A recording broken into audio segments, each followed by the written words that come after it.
My teachers kept on saying try new things, and I hate building roller coasters, so that's why I will be building one today.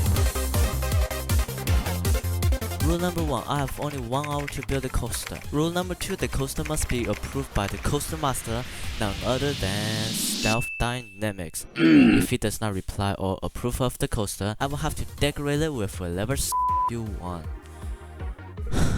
Please reply. With an 1 hour time limit, it's pretty high pressure for me at the time because I've never built any coasters before, except for that one overbanked kiddie coaster along with another race car build I deleted. At the start, the coaster will go down a bit along with a small turn which leads to the launch. And of course, I checked if I've had the new smoothing tool on. After placing a couple of launch tracks, it's time for the first inversion. I'm not a coaster enthusiast, so I don't know what you call this element, I guess. In fact, this coaster out the big turn on a kiddie coaster.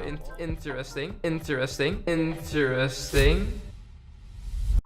I gave the inversion a couple of tests, but because of this one turn, I needed to adjust the coaster more to make the turn less sudden and sharp. I also turned the launch opacity down to 75%, since in the end, I still think the turn is too fast.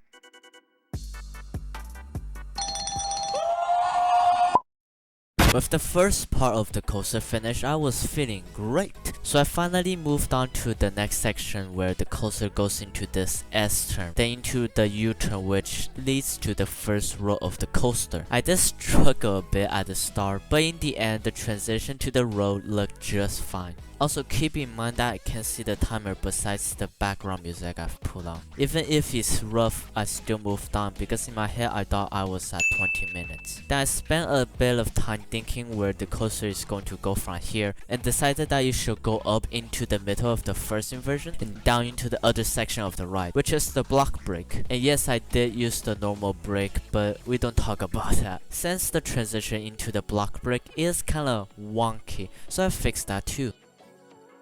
Then comes the drop into another U-turn which intersect with the other U-turn and into the second barrel roll, and for some reason I prefer the first one. Maybe it's because it's faster, I guess. And with the last U-turn comes to an end to the coaster.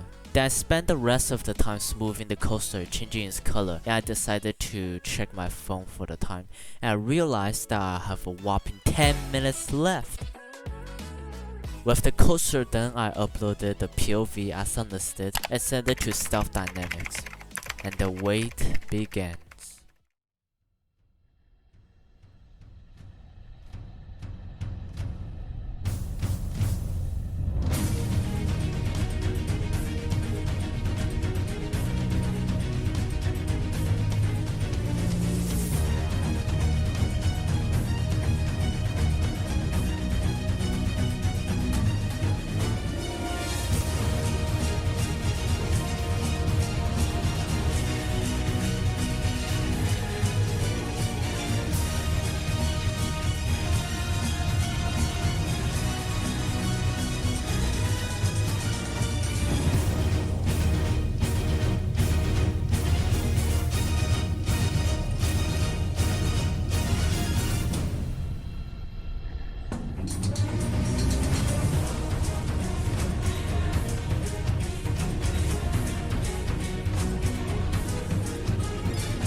You know what? I take it. Let's go, baby!